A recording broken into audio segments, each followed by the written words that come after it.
Hey honey, it's Chloe, it's your favorite trans girl. So I wanted to give you some news on why ICE is building all these fucking concentration camps. I know and you know that the main reason is to keep them as fucking slaves. It seems hyperbolic. It reminds me of a story in which I almost burned my aunt's house, in which I set my aunt's kitchen on fire back in 2014. Let me give you the story on that. You know, I'm a dumbass little kid. I'm not a little kid. I'm fucking 24, 23 years old. I lost my job, I lost my apartment, and I'm staying at my aunt's house in Bowie, Laurel, PG County, Montgomery County, Maryland, somewhere outside of DC. I'm cooking bacon on the stove, and I wasn't familiar with making bacon at the time. I used to dorm food and shit like that. Cooked bacon on the stove and I had mad butter, and it basically started a grease fire. You could see the flames coming up, and it was like, and I never told it was like dancing all over the light over the stove and the fan. It's dancing over that. It's dancing over the cabinet, and like there's a real fire. It's beginning to fill up with smoke, and I'm like, oh my god, I'm about to burn the house down, and I just got here. I just moved out of my apartment the day before. You know those office jugs that you like get those little cups of water from? I had one of those jugs for some reason in her home, like right by the kitchen. Long story short, I saw that shit. I dumped it on top of the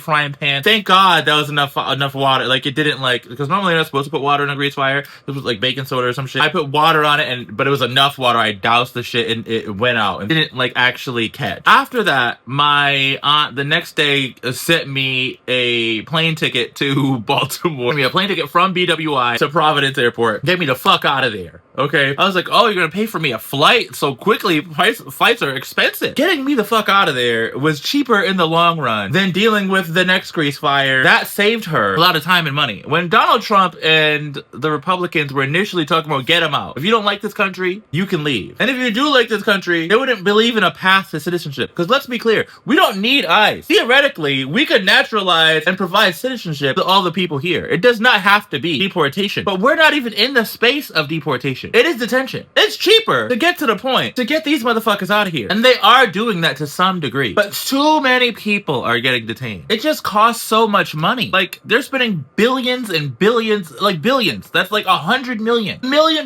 is a lot of money. It's too much resources. It would be cheaper from a selfish capitalist perspective. It would quite simply be cheaper to not. Of the vast overwhelming majority of the people who have been detained do not have a criminal record. Naturalize them, keep them here, provide a path to citizenship, do what they gotta do. That's the humane way. That's better for the economy, better for families, better for the people who've been here for years. It doesn't make sense, but it does make sense from a private prison perspective, from a permanent underclass perspective, from an indentured servitude perspective, of which America, slavery is still legal if people are in prison. You connect the dots. You don't believe in their freedom enough to naturalize them. You don't believe in their rights enough to not barge in the fucking door. You don't believe in their humanity enough to not separate them from their fucking children. To not put them into like 50, 60 people person cells with one fucking toilet, and that's the same sink, sleeping off of fucking foil blankets. Why would you rather have them as prisoners than tax-paying citizens? People who are running businesses, raising families, paying taxes. Why would you, rather than that, fully participating members of society trying to make their way in the world, rather put them in an internment camp, a literal internment camp? The reason for that is labor. The U.S. has the largest private prison company. Private prisons are all the rage. They're making so much money. A lot of these ICE contracts, detention contracts, are going to private prisons. And a lot of those private prisons have contracts with major corporations to use that labor. This is just another form of indentured labor. At this point, we're setting up a stage where these are effectively de facto plantations. That is why.